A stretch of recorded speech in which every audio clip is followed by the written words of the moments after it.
We are Southern Illinois. Halen waits, and now he's just going to keep it, and it's a fake, and he's got the first down and more. Halen above the Skyhawk logo 50, goes far sideline 45, still in the UT Martin territory, and a little bit of a late shove. Saluki's trying to swarm Paul Halen. It's time for Saluki football. Williams looks to his left, comes back right, pocket collapsing, rolling near right side. He's going to try to throw it. He does downfield. McCray's got it. Stays on his feet 30, below the near numbers 20. Stiff serves a man 10, down to the 5, reaches across the pylon, and he is in! Touchdown! Touchdown SIU! Now, here is the voice of the Salukis, Luke Martin. It's time for your Saluki Football Radio Cruise podcast preview of the SEMO Redhawks this weekend. We welcome you back in for another exciting podcast. Coach Tuke is going to join us here in just a little bit. Coach Poor has a little history with Coach Tuke here at SIU. We'll dive in to, of course, his relationship with Coach Kill and so much more. It's going to be a fun interview with him and, of course, preview the big game this weekend, the War for the Wheel. It's going to be the 8th installment of the Wheel since it came into this rivalry in 2018. But first things first, we got to recap what was a dominant road win for SIU over UT Martin with the Coach Pat Poor, Mike Trude. I am Luke Martin. Fellas, always great when we can join here after a Saluki win, and even more so on the road. And Coach Poor, you've had so many experiences as a coach, and it can feel as if we're getting a little coach speak when we're like, man, it's just so hard to win in generalities. It's even harder to win when you go on the road. But it really is, and Southern made – it wasn't a clean football game by any stretch, yet they still won it going away.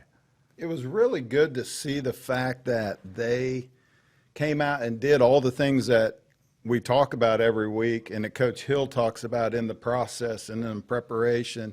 And then ultimately rubber's got to hit the road, players got to make plays, and they did that and did it in a fashion that was very team-oriented. We talked about that at the end of the game. It was great to see when the offense did have a couple of those situations, the defense picked them up and vice versa. And then, all three phases, had some impactful stuff from the kicking game and just a good football game, not to anoint anybody at any time as far as being week 3, but there was a lot of things in that game that really pointed to what you can tell our guys are confident about and what we can be. And you listen to Nick and it's like, we're developing a team, in a long season, week after week after week. And, now it's, can you consistently do that and build on it? It's amazing to get the running game going. We've been talking about it for 3 weeks. 273 yards was more than I think anybody really expected. Knock off Paul Halen's, run on his fake punt. The 44-yard run by Chapman at the end of the ball game kind of iced it for the Salukis. That added to those totals to make it 273. The game was decided by both of those points, but that doesn't mean you stop playing the game, and that's what the Salukis did. They won all 3 phases. They won offense, defense. They won special teams. They out-physicaled a team that wanted to make a statement in their physicality in the ball game. And you can't play much more of a complete game on the road than the Salukis did. A few penalties I think they would definitely want to have back.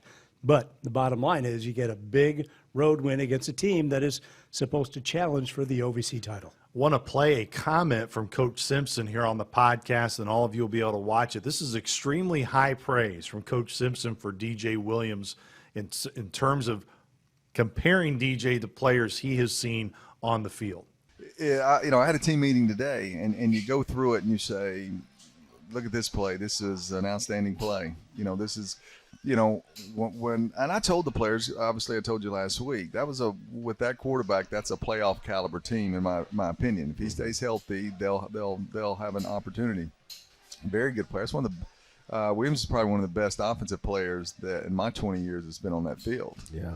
Okay. I mean, there's been some good running backs. Listen, that's high praise. And going into the game, I wanted to see him in person just based on what you had said. And he's really good. No, he's really good. And so, Coach Poor, a guy like Coach Simpson who's been around it for 20 years, for him to say that may be the best offensive player he has seen on a football field in his 20 years. That's really high praise coming from a coach who's seen a lot of really good players and seen a lot of good college football.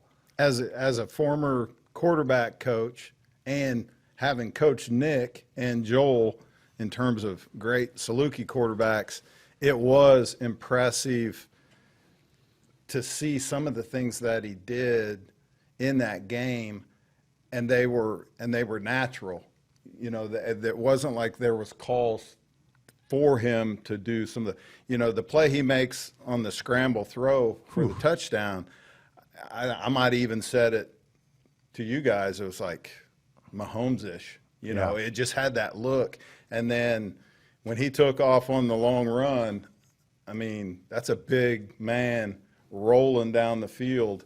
And, you know, stuff like that, it's just certain guys have, I guess if you want to call it, he's got it. And coupled with the fact that he's playing the position very well too. You know, it's not just like he's throwing the cape on in you know, here and there. It's his complete game was, you know, he was balanced at who he was throwing to, you know, his run. Like, I was impressed with his runs over the previous weeks, much more patient.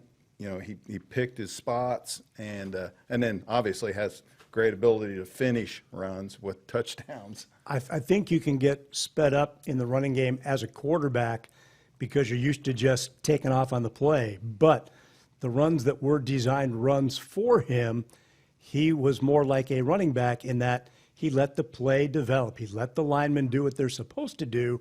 Then he found his hole, which makes him that much more difficult to contain.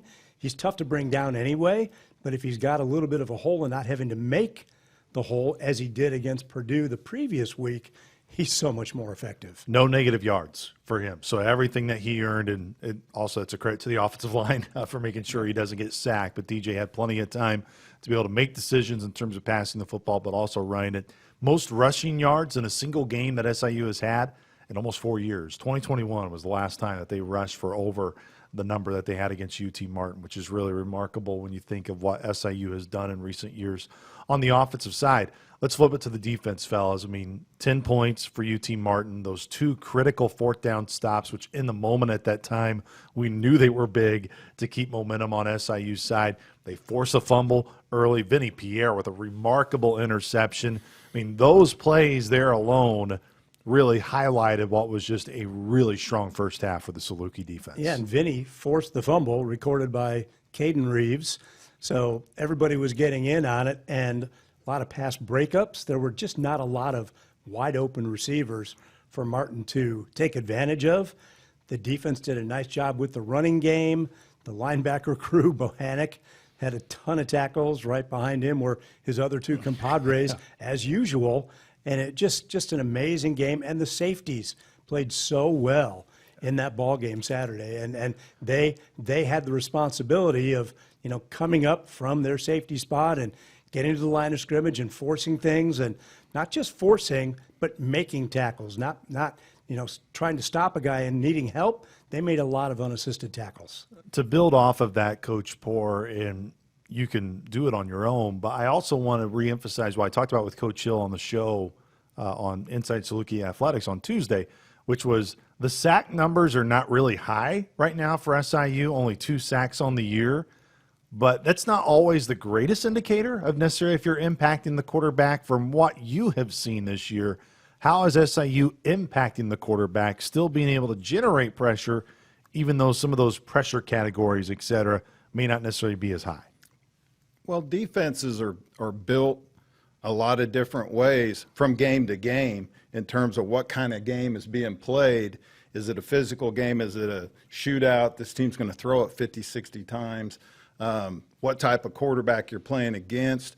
You know, Martin was a very balanced offense with a lot of different concepts that they were capable of playing.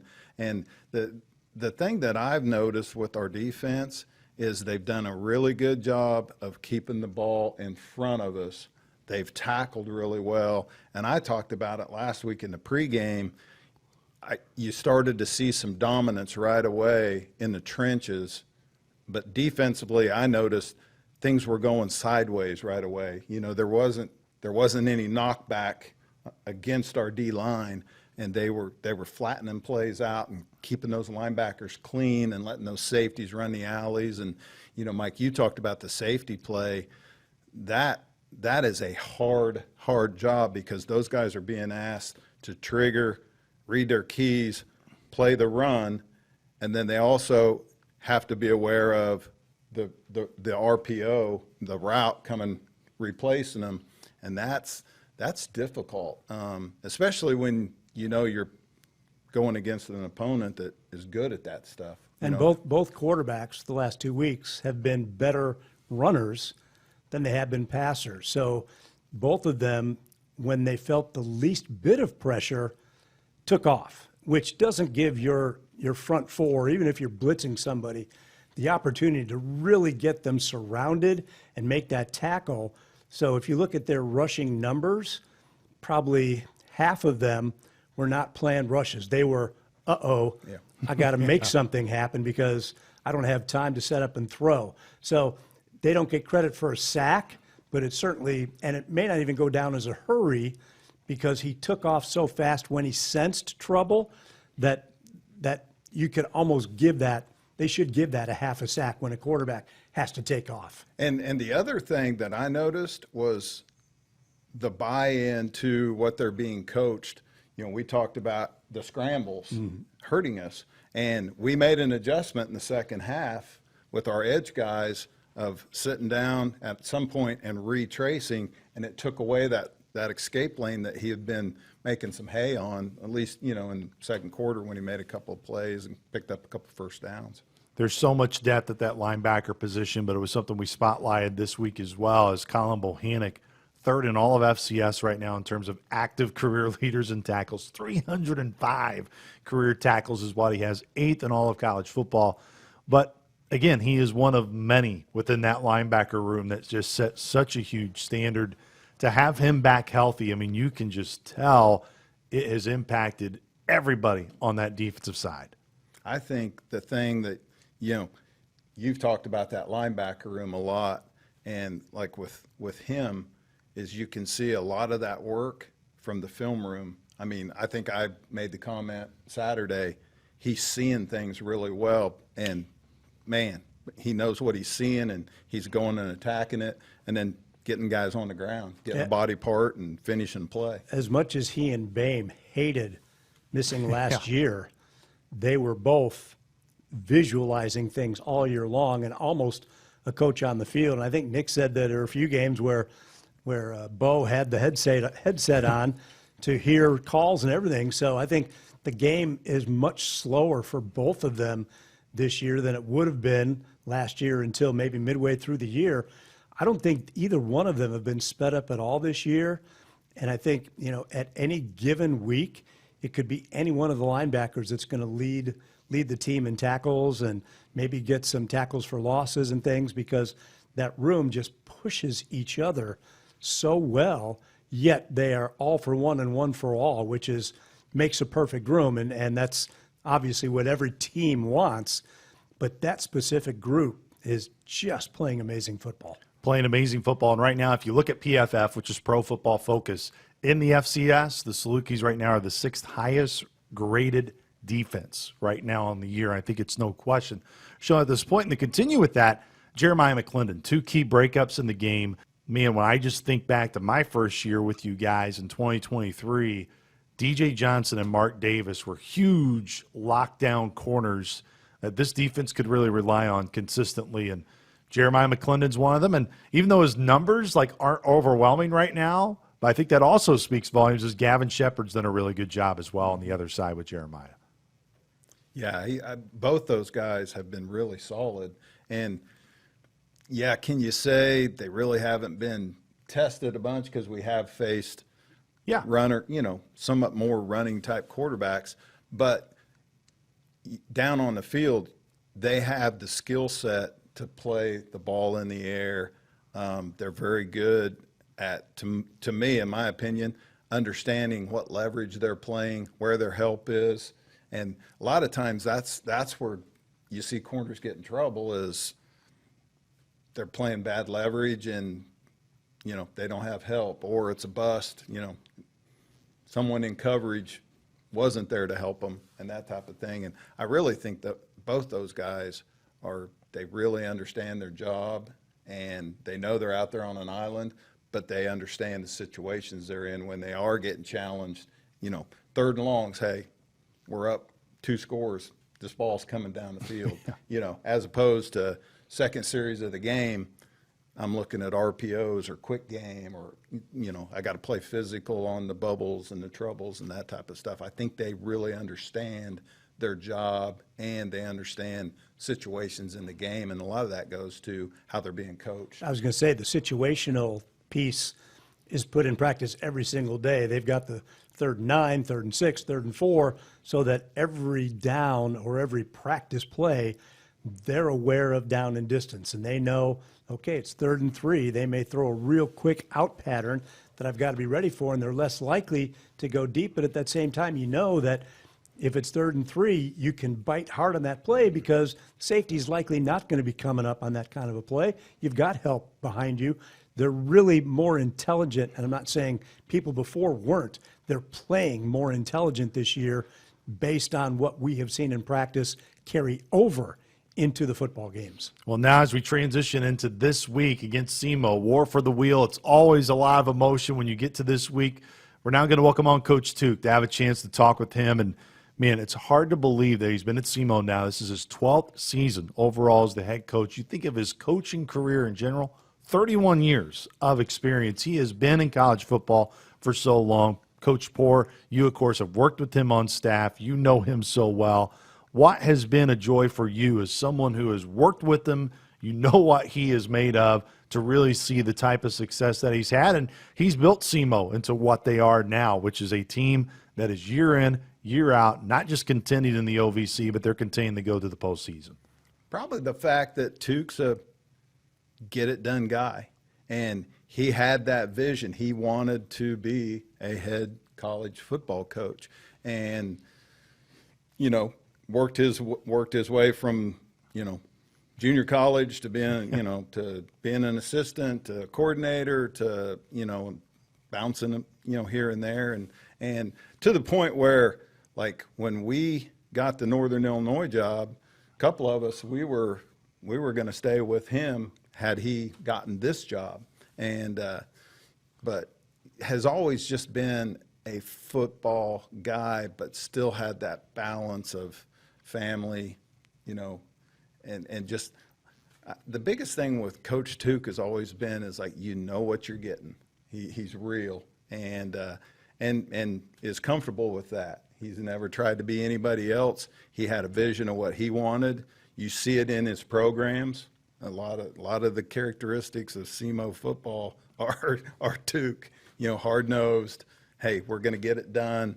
It might, you know, we got to maybe figure some things out, but at end point, we're going to be successful. We're going to get things done. And building on that, you said he always knew what he wanted to do.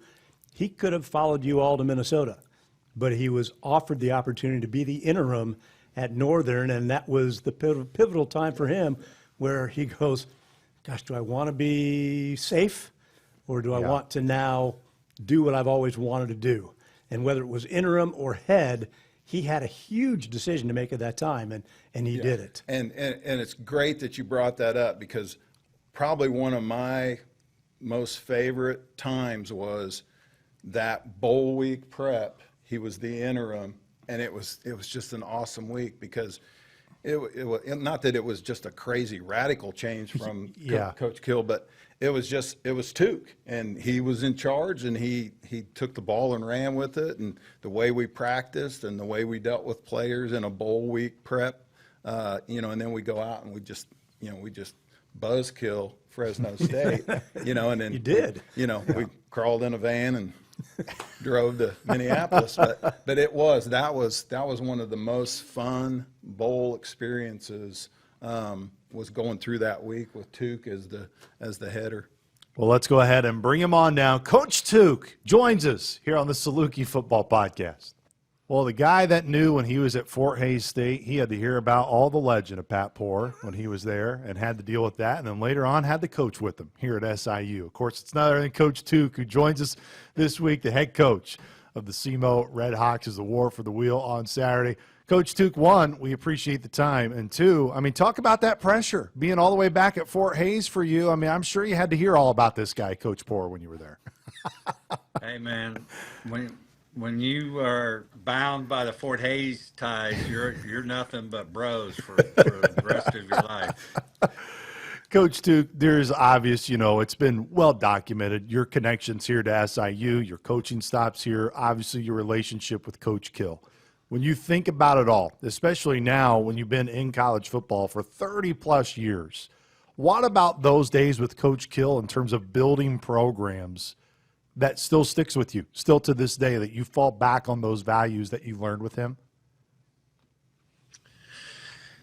Yeah, I mean, there's no question that it was just a real formative time in my life, and even as a family, there was a lot of young coaches' families, and we kind of all grew up together, and so it was just an amazing time. And I always knew I wanted to be a head coach, and I'd always sit there and say, well, what would I do in this situation that Kill was in? And I always got to play, the what if game, and just had a front row seat to a great college turnaround, and I use a lot of those principles still to this day. Well, I was telling them the story that these guys were asking me about Coach Tuke and what kind of guy, and I had two stories for him. The one was, I said, Coach Tuke was such a good coach at his position that Coach Mock used to think he cheated and wanted to flip the script on him every day. It was like, Coach Mock, he coaches them every snap. That's all he's doing. They're not cheating. He's not telling them the plays. And then just person-wise, and this one hit home big time, was I was telling them, Trevor, you gave your 200,000 Honda Civic to my son for his first car, and we got it running long enough to get it to Ike's Honda and trade it in on a pickup. So you impactful guy on the Poor family. Yeah, well, I'm glad that's the only stories you're willing to give up. Yeah, won't go there. Coach, to talk about your love of the linebacker position. Now, Bryce Norman, you coached him at Southeast Missouri. You had some great linebackers here at Northern Illinois. And from the look of your stats so far this year, 4 out of your top 6 tacklers are, again, in a linebacker position. And year in and year out, you can always factor that your linebackers are going to be a huge piece of that defense. Where does that love for that position? I know you coached it a lot, but where did that love come from, that position? Well, I played it. That was my main position. But, it just I love the mentality. Everything kind of has to run through there. If you're not very good up the middle, you're not going to have a very good defense. And so those linebackers have, they make a lot of plays. They're leaders. They play the game how you want it to be played. And I just think it's just a natural fit there.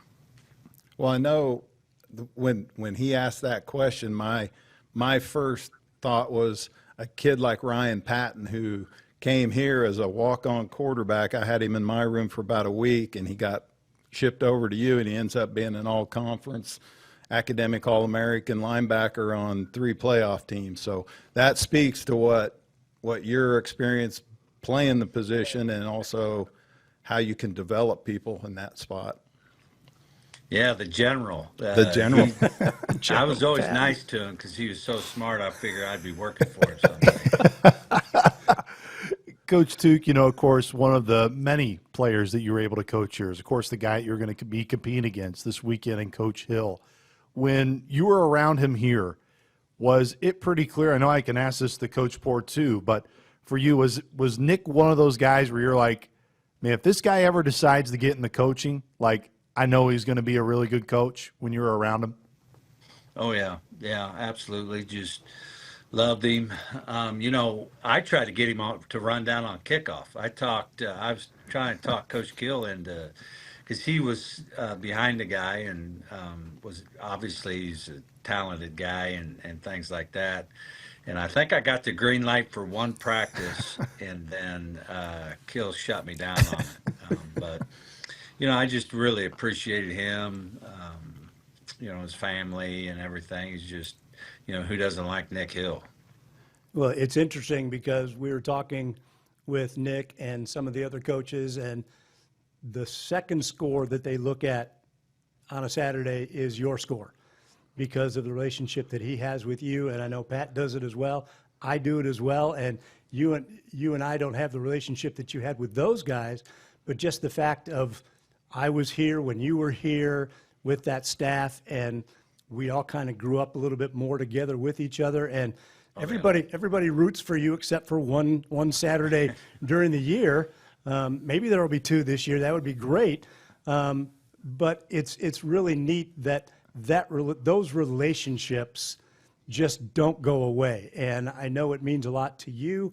It certainly means a lot to Nick because he can't talk enough good things about what you have meant to him as a coach and as a mentor and as now coaching parallels. Yeah. Yeah, there's no question. I mean, I think I'm just thankful for my time there. I'm thankful that this rivalry has turned it into something. It hasn't gotten weird or chippy or, I don't think anybody on either side hates the other opponent, but it's kind of like your brother, man. You don't want to lose to him, and so it can stay competitive, but still be respectful. It's weird how those years have went by, Tuke, and I had this thought, the success that you've had in building that program over your years there, that you're probably looking at, they can't name the stadium after you, and they should put your name on the field, but it's too long, and I don't see them just putting Coach Tuke on the turf. Yeah. As the world turns, there'll be a new coach in here, and guys like me and you will just be sitting there hanging out.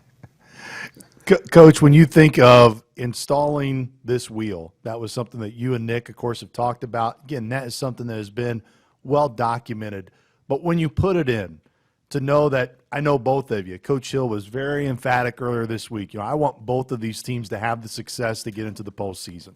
But whoever's won this game has for sure gone to the postseason since you put this wheel in 2018.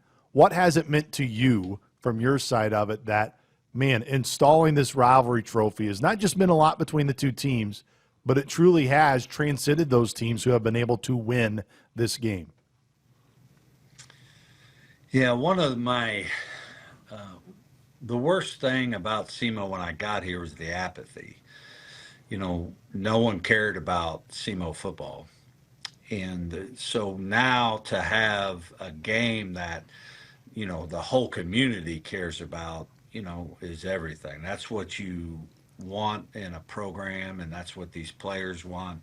And so I just, so thankful that we've gotten both programs, improved and in the national spotlight and all those type of things, that this game really matters to both communities. And, hopefully we can both make the playoffs and meet in the playoffs, make it even better. It's interesting that the home team doesn't have a lot of luck in these games. You go into every season saying, we got to win all of our home games. And if you look at the war for the wheel, it's, we got a home game this year? Oh, my God. Isn't it odd that particular game, the home team just struggles? Yeah, I don't think it struggles. I mean, you're talking about last second. Well, wins. yeah, okay, close losses. So I think that's unfair. I think both teams play well, in all those games. So it wasn't one of those. It's just, it goes down to the end, and whoever's kind of got the ball last seems to win it. Yeah, it's been, we just talked to that end, how it's last possession, last play. And I know the answer to this probably from you, but does it change your approach with your team at all that it is SIUE, it's the wheel game, in terms of, it's the biggest game of the year because it's this week's game and it's the next game in the big picture of a long season. I really try to be real with my team. I really don't try to talk like a coach, speak. I tell them, hey, look, this is a big game. I know that we can't make it our season because there's obviously you could lose and all those type of things. But I just tell them, look, if we lose this game, it's not going to feel like a great year. Like that's just the way it is, and so we make a big deal out of it. I teach on the rivalry, throughout the year and all those type of things. And I listened to, I forget who it was, but the Ohio State and the Michigan rivalry, and a couple coaches talked about that. And so I just think it's okay to embrace that it's a big one, because it is, and I don't like saying things that, coach always says, like, that's just not me. I'm just real truthful and real. So I just say it how it is. Well, you talked about big things, Coach Duke. Your quarterback is one of those big things with Jax. What have been the biggest things that you've been really encouraged by right now with 3 weeks of play for him? Super coachable. He wants to please. He won't, sometimes they get back there and they just start, hey, I'm going to do this and I'm going to do that. But Jax has really tried to stay within the system, do what we've asked him to do. And we've tried to do a good job with him. People don't, when you look at him, he looks like a grown ass man, but he's still just 20, played 1 year of junior college football. So he's really underdeveloped. And so, he's making good decisions, taking care of the ball, all those type of things that you want. So I can't be more happy with his progress so far, even though obviously, we want him to be better and all that, but it just takes time. We mentioned that he's played 3 games against 3 decent opponents, yet to throw an interception. It's not like he hasn't been pressured. Your take on the fact that number one, he hasn't thrown an interception. Is he not making throws that he should make? Like, is he playing it safe, or is he just running through the offense and playing really extremely well? I think, knowing where to go with the ball and knowing where to go with it quicker is something we're trying to get him to work on. But he values the football like I do. We can get sacked and punt it. You know what I mean? And so, we really don't want to try to turn the ball over and stuff like that.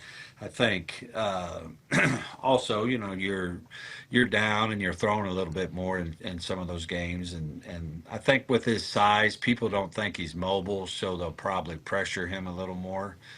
But we got 4 of the 5 offensive linemen that's new. And so there's been just kind of a lot of it together. But we do have to protect more consistently. But he also, he needs to know where to go with the ball a little sooner also. Tuke, as the head coach, and I know I always appreciated it when we would get it from you, but being a defensive guy, dealing with your quarterback, do you feel like you have good rapport and that ability to tell him, here's what the defense is seeing from you. Here's some things that, like, I noticed that are, that can help you in terms of recognizing coverages, positions of linebackers, changes in fronts, all that kind of stuff to get you in the right place. Yeah, absolutely. I think ultimately my most important job is that he feels like I believe in him. I don't think any quarterback can play well if the head he doesn't feel like the head coach believes in him. I think also I tell him, I'm not going to make you necessarily more accurate or, those type of things, but I am going to make you tougher, right? And I am going to make you a better leader and those type of things. I try to tell him stuff that, that'll make you harder to defend if you could do this and do those type of things. But most of my coaching's out of football. It's the other stuff. Coach Tuke, it's clear, it can be one of those things where when you're in a program, you always talk about your standards. And you can also say, hey, there is a high standard within your position groups and your position rooms.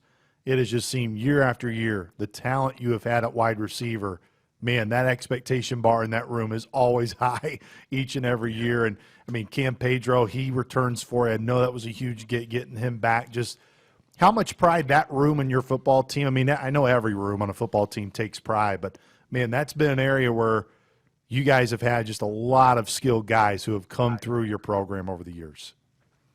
Yeah, I mean, you kind of hit it on the head, just the standard of that room and, our ability to recruit the current team has a lot to do with the other wideouts and those guys have success. Ryan Flournoy was drafted by the Cowboys and he's still playing with them. And so we've had a lot of success and that's helped us recruit. But I'll tell you, even like Ryan, he had one scholarship offer. Paid like all of these guys are have the right mindset because we're really a developmental program. We recruit skill, so we recruit the speed and the size. All right, but I really believe Coach Nord and the wide receiver coaches that I've had have done a great job of really coaching them, and they've all gotten better once they've got here. I did notice looking through your roster build, you still got it, Tuke. There's a lot of homegrown in there, the Brown kid and, his development. There's some Coffeyville JUCO guys in there. And, I was telling these guys, some of those really good players that helped us turn it around were guys that you got through the connections of the Jayhawk League. And, and this day and age, all anybody hears about is the transfer, the big, the SEC transfer, and you've gotten junior college guys, you've gotten homegrown guys, you've gotten kind of, you got a few FBS type guys, but kind of like what you were saying, has this new age of all of that had an effect on you, made you adjust a little bit? It seems like you're still doing what you've always done a really good job of at. Yeah, I mean, I think at the end of the day, I feel like with all the ties and the success I've had in the junior college, I'm a junior college product, so I know what I'm looking for also, which really helps. But everybody that needs somebody to come in and play for them right away is going to the portal. So there's just less people fishing in that market, right? And so we're able to get a guy like Ryan Flournoy, who was a junior college transfer. And I guarantee if he was at a 4-year, he'd have got all kinds of looks. And so there's a little bit of that. But also, I really try to recruit guys that are good fit here. It's not just some random where we're just chasing talent, because I think those days are really over. They're going to just be looking to go to the next school and all those type of things. And so we try to recruit within 3 or 4 hours for sure, and try to get guys that have some kind of connection here to try to get them to stick. Talk about the progression of Peyton Brown. I bet he's licking his chops because he's going to play Southern Illinois. He impressed everybody a year ago, and I don't know if it was his coming out sort of game against the Salukis a year ago, but he sure seemed to have a phenomenal game. And what was so impressive was his desire in that game when you were putting it away was to just keep giving him the ball and him refusing to be tackled. And he had a good year, and he's having a good year again this year. Speak about his growth in your program. Yeah, last year he only played half the season. He ended up missing most of the season with an injury, and so he's really still developing. He's a very talented back, big back, got great vision. He's very sudden, can see it and hit it, those type of things. It's just like any back, I think we're coaching him really hard when he doesn't have the ball, like most backs.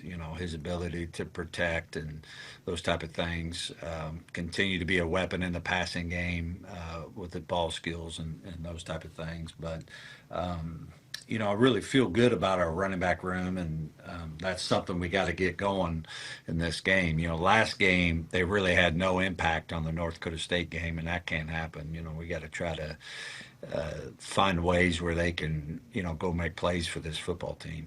Coach Tuke, obviously we know because we see the Bison on a yearly basis how tough it is to go to the Fargo Dome and play well. It's one of the best environments in college football, and obviously they are a really good team and always a difficult challenge.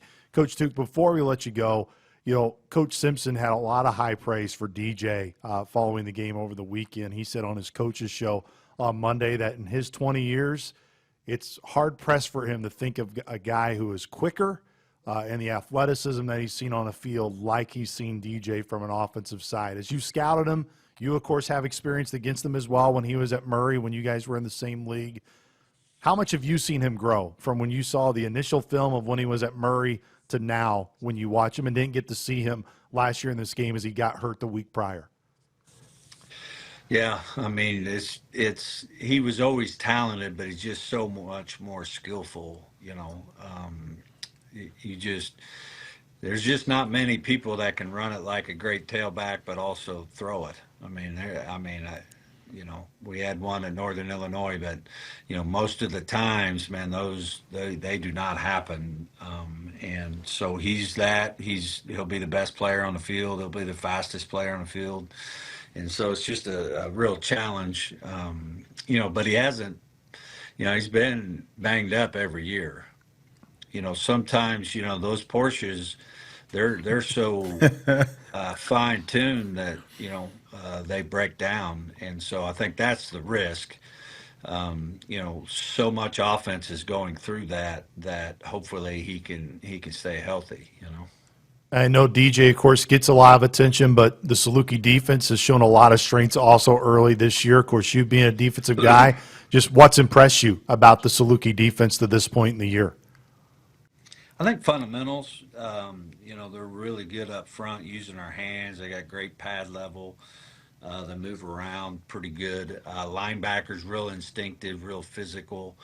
I forget the guy's name, number 5 in the secondary. Yeah, CJ. I don't know if he's he's just kind of a playmaker. He's also dual. He can fit the run pretty good, but also the pass.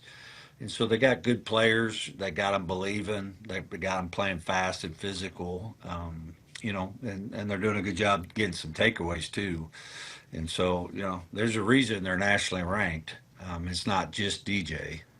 Yeah, no question. Coach Tuke, we, of course, appreciate the time. But before we let you go, now I don't want to apply a ton of pressure to you, but your colleague, Coach Simpson, last week gave us a great recommendation for food before the UT Martin game.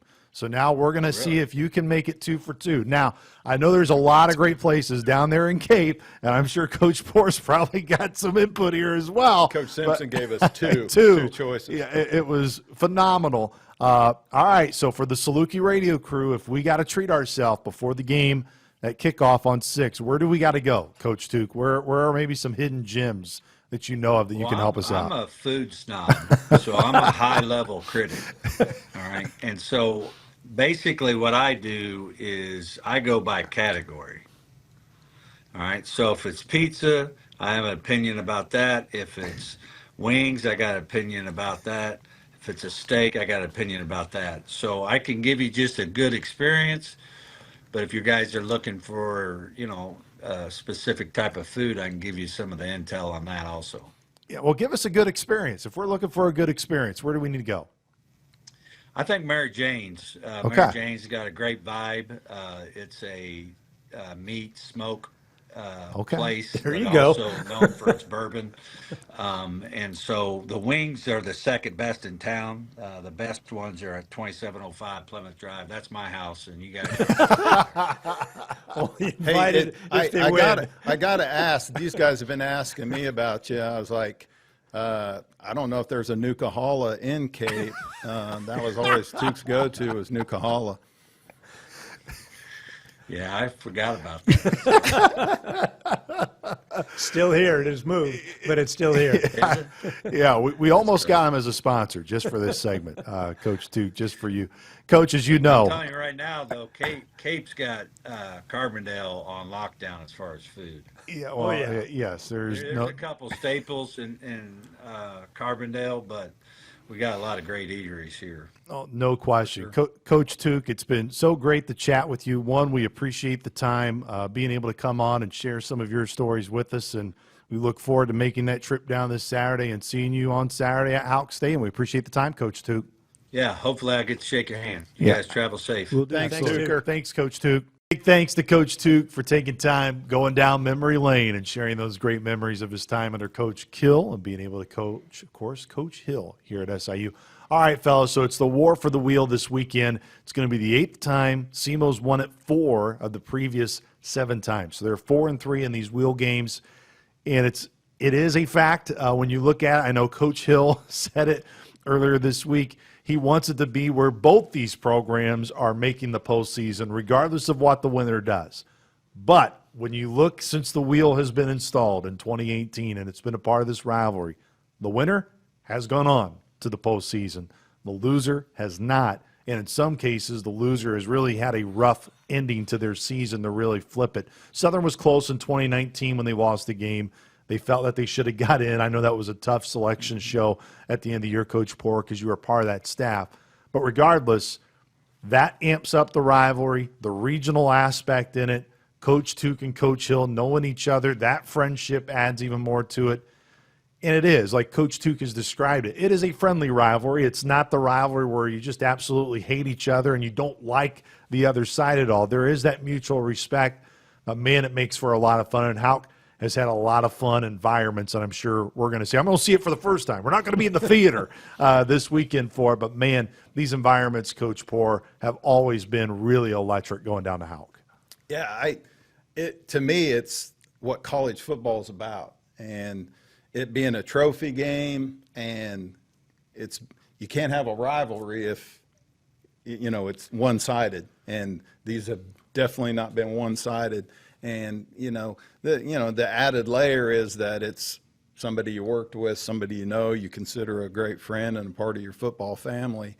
And I'm all with Coach Hill. I follow Tuke's games and where they're at in the league and that type of thing.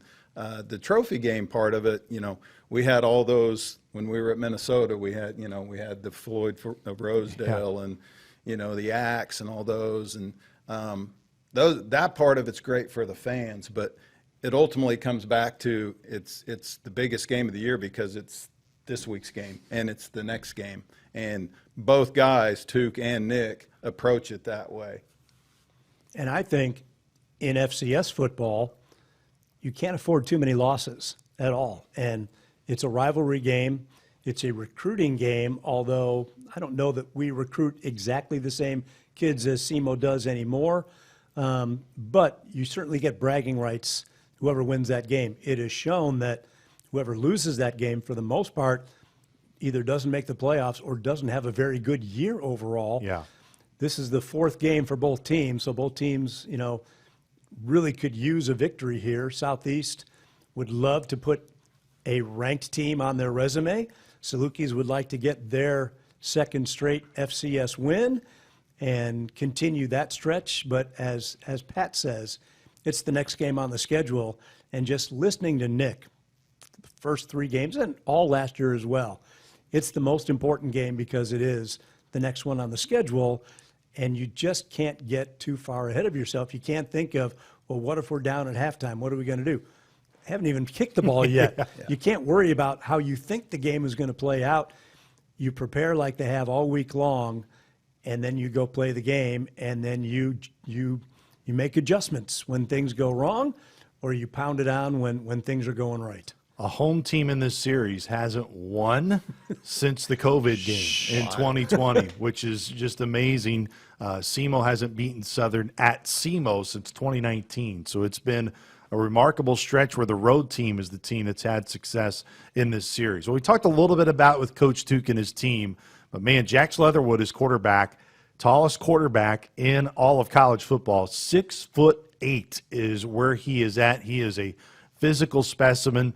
Paxton Delore is now gone, but early in their games, Coach Poor, he picked up a critical fourth down conversion on their opening drive against North Dakota State, hit a big pass to get a touchdown. He's a competitor now, and he's a physical specimen, which is, you look up what Coach Tuke wants in a quarterback, and he's really the definition of that. Well, you look at his background. He had JUCO experience, which a lot of times you got to be tough. You got to be tough to play junior college football. And you see it on film, he is competitive. I mean, he plays the position with a competitiveness, whether that's ball placement, the ball getting out at the right time, ball going to the right person versus pressure, whatever it is, and just the decisions that he makes when he does pull a ball down and run. You see that competitiveness. And, yeah, the guy's 6'8", 250. I don't know. He might not run 4.5, but that's still a big human being coming down the field at you. And like I said, he's going to play how Tuke is calling that game depending on how that game is being played. Whether it's you're going to have to make some of those plays. You're going, hey, we're getting after him, and he's got to make some plays with his feet. Or, hey, it's Air Raid City, and he's just throwing darts all over the place. I think he's got that capability. Yeah, they fell behind at halftime big to North Dakota State. 31-14 was the halftime score, so they knew they had to come out and throw the ball second half. He still hasn't thrown an interception this year, which I think is the most impressive part. And Tuke, he'll run the ball as much as he possibly can, but game situations also decide what you're going to do on offense. And so far, he may not be the most mobile quarterback at 6'8", and as big as he is, but at 6'8", you've got a pretty long stride. So if you do get going, you can probably get somewhere a little bit quicker than a lot of guys. But I've been impressed with the fact that North Dakota State was in the backfield all last Saturday, and he was able to not throw an interception under some pretty heavy duress. Yeah, and first touchdown gives you a glimpse of what he's capable of doing. I mean, he throws just a dart for a touchdown right out the gate, and it's, we've been in that situation. You're up in the Fargo Dome, you go up on them right out the gate, and, everybody's kind of sitting on their hands going, ah, and, they come roaring back. But well, another statement of this SEMO program through the years has been extremely talented at their skilled positions, and no doubt at wide receiver. Cam Pedro is back. He is no doubt by far their best weapon. He is going to be a guy that hopefully we're not saying his name a lot on Saturday, but he has the potential to just hit a big play at any point in time, Mike. 14 catches already, 2 touchdowns on the year, so he's averaging a bunch of catches every game. He's got 2 touchdowns in 3 games, so he's far and away the favorite receiver so far, this year. The next closest guys are Robinson and Donnie Cheers. They both have 9 catches, so they're pretty deep at that wide receiver spot.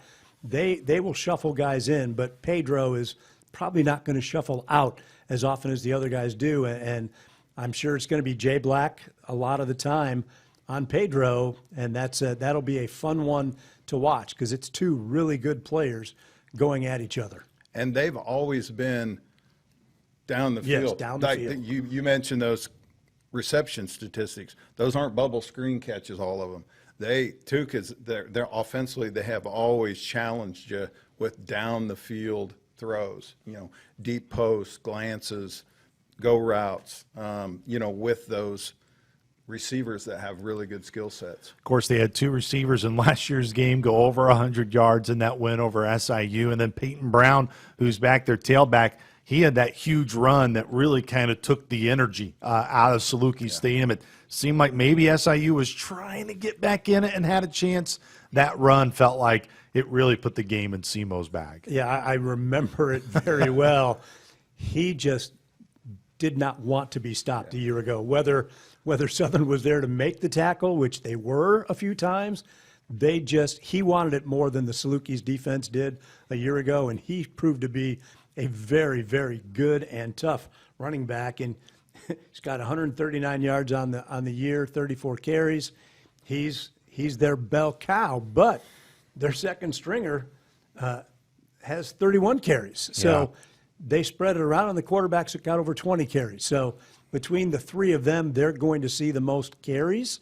And you stop one, do you stop two? It's just going to be a feast of running the football if Tuke has his way and they're running it well. When you look at them defensively, Coach Poor, they've always had a linebacker that is up nationally, it seems like, in terms of tackles per game and extremely productive.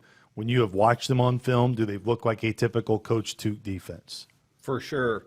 Tuke's an old linebacker, and I always use the term, that thumbprint is on that defense. Those linebackers are going to get in that wide stance, and they're going to know their keys. And I was thinking about doing this, and Coach Mock, when he was coaching with us, used to get after Tuke because, it was always like, hey, flip the script, Tuke telling them what the plays are, But that was his way of coaching. He coached those guys every snap and, had them verbally cued into, here's what's going to happen, boom, you pull, bang, it's power, get downhill, all those kind of things. And you see that in his defense. They're very well coached.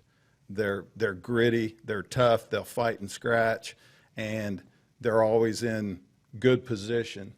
You have to earn everything you get against his defenses, and they're not. It's not it's not an exotic defense either. They're going to sit. They're going to play a lot of 4 down with 3 big guys, and they're going to have some good, skilled outside backer, monster star kind of players, and then their corners are always salty as far as cover guys, and those safeties are basically extensions of linebackers. They're the two leading tacklers. But you think Bryce Norman's gone, and you kind of shake your hands and lick your lips and go, what? They've got 4 guys in the top 6 that are linebackers that are leading the team in tackles. They just replace each other. And Bryce Norman, phenomenal ball player, all over the field.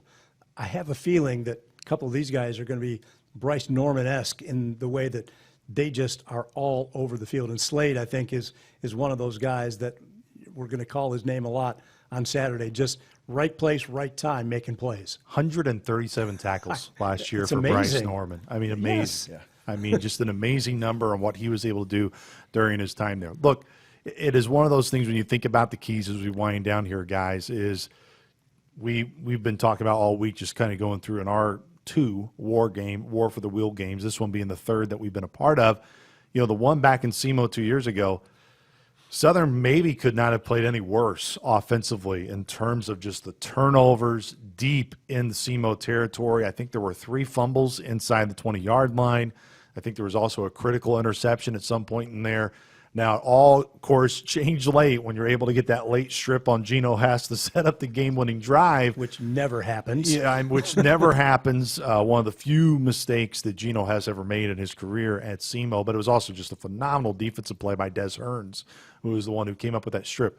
But my point being, and kind of resurfacing here, is the mistakes that Southern made last week against UT Martin. I know at the time, the fumble at the 1-yard line of that great drive, the game's already decided, so it wasn't kind of like, those are the type of mistakes, though, when you get into these type of games that Southern really can't afford on Saturday night at Howell. Oh, totally agree. You need to be as clean as possible on the road as you can be. Now, these games between these 2 teams, if I recall, have been pretty heavily penalized games.